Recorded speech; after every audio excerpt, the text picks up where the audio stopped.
احسن تتبيله لحمه تخليها تبقى طريه وطعمها حلو ولا تتحرق ولا تبقى ناشفه. عملت مقارنه بين اكتر 3 تتبيلات مشهوره في مصر، تتبيله البصل العاديه، بصل بطماطم، الاخيره وهي بصل بالكيوي. في حد قال ان الكيوي بيكسر الانزيمات اللي موجوده بين خلايا اللحمه. نشوف النهارده ايه اكتر تتبيله اللي هتخش في قائمه رايقه جدا، اللي هتخلي اللحمه تبقى طريه ومش ناشفه وفي نفس الوقت تبقى من بره متحمره. يا رب الفكره تعجبكم. كل سنه وانتم طيبين عشان العيد الكبير. ما تنسوش بقى تصلوا على النبي في الاول، فحم يولع، وباذن الله نروح جايين داخلين على طول في الشوي. دي اول واحده بالبصل.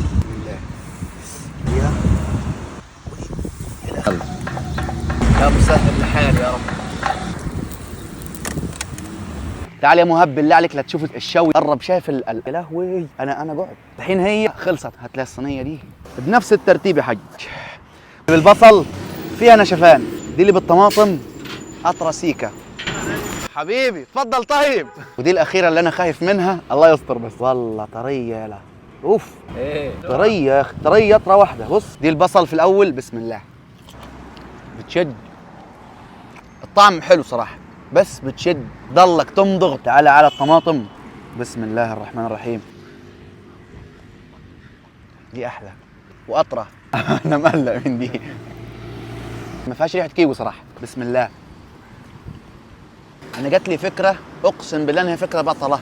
صلي على النبي. انا التتبيله اللي انا هعملها باذن الله في العيد بصل بالطماطم واحط عليها كيوي. الكيوي بالظبط الطعم ده نفس الطعم ده بتاعت البصل، لكن الفرق لحمه بتدوب دوب ان شاء الله. فانا عن نفسي هعمل تتبيله البصل والطماطم وابشر عليها كيويايه. تنسوش بقى تصلوا على النبي. لو عجبتكم الفكره دي اكتبوا لي في الكومنتات اي افكار تانية اعملها لكم تاني. استنوني في حلقات جديده. مع السلامه.